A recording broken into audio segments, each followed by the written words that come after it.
ச்சே சாரு, இனிமேல் நான் டியூஷனுக்கு வர வேணான்னு முடிவு பண்ணிட்டேன்டி. ஏன் பவா, நீ ஏன் பார்க்கறலடி வெளியே என்ன லவ் பண்ணுன்னு எப்படி டார்ச்சர் பண்ணுறானுங்கன்னு? இதில் நான் எப்படி ஸ்டடீஸில் கான்சன்ட்ரேட் பண்ண முடியும்? அதுக்காக இப்படியா? முருகா, இன்னும் சார் வரலடா. சார் இன்னும் வரலையா? சரி சீக்கிரம் போ உக்காந்துடலாம் நம்ம போய். பேசாமல் இந்த விஷயத்த யுகேஷ் கிட்ட சொல்லி பார்ப்போமா? கண்டிப்பாக அவன் ஹெல்ப் பண்ணுவான். சரி கேட்டு பார்ப்போம். பவா, நம்ம வேணும்னா கொலம்பஸ் பசங்க நம்மளை டார்ச்சர் பண்ணுறாங்கன்னு யுகேஷ் கிட்ட கம்ப்ளைண்ட் பண்ணி பார்ப்போமா? வேணாண்டி, இருக்கிற பிரச்சனையில் அவனையே பிரச்சனையில் இழுக்க வேணாம், விடு. நீ அவனை தப்பா புரிஞ்சிருக்க. நீ வா ஒரு நிமிஷம், நான் பேசுகிறேன். சாரு, நான் வரல, வாடி. வான்னு சொன்னேன். வேணாண்டி சாரு, ப்ளீஸ் வேணாண்டி, நீ சும்மா இரு, நான் பேசுகிறேன்.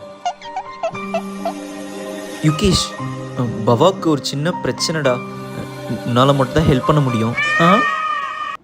அது சரி, நீ சொல்கிறா. இன்னைக்கு என்னடா டெஸ்ட்டு சொன்னார் சார்? இதோ இந்த 5 கொஷின்ஸ் தான்டா, கொஞ்சம் ஹெல்ப் பண்ணிட்டியாடா அவளுக்கு? டே முருகா, இந்த பொண்ணுங்களுக்கு வெக்கமே இல்லையாடா? எதனா பிரச்சனை நம்மளால காரியம் ஆகணும்னா மட்டும்தான் வருவாளுங்களா? ஆஹா, ஏதோ பிரச்சனை போல பெருசாக கோபப்படுறான்.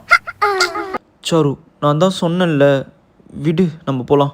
டே யுகேஷ், காரியம் ஆகணும்னா மட்டும் வந்து பேசுவாளுங்க. எங்களால் முடியலன்னு தானே ஹெல்ப் கேட்குறோம். ஆனால் நீ இவ்வளோ சீப்பாக பிஹேவ் பண்ணுற. யாரு? நாங்களா? நாங்கள் சீப்பாக பிஹேவ் பண்ணுறோமா? இந்த பொண்ணுங்களே இப்படி தான்டா, மறந்துடு. நான் போறேன் பாபா, இருப்பவா போத. எல்லாத்துக்காரன் நீ தான்டா. உன்கிட்ட ஹெல்ப் கேட்க வந்தேன் பாரு, போடா. இவன் எதுக்கு இப்படி பண்ணுறான்? முதல்ல என்ன விஷயம் தெரிஞ்சுப்போம் அப்புறம்.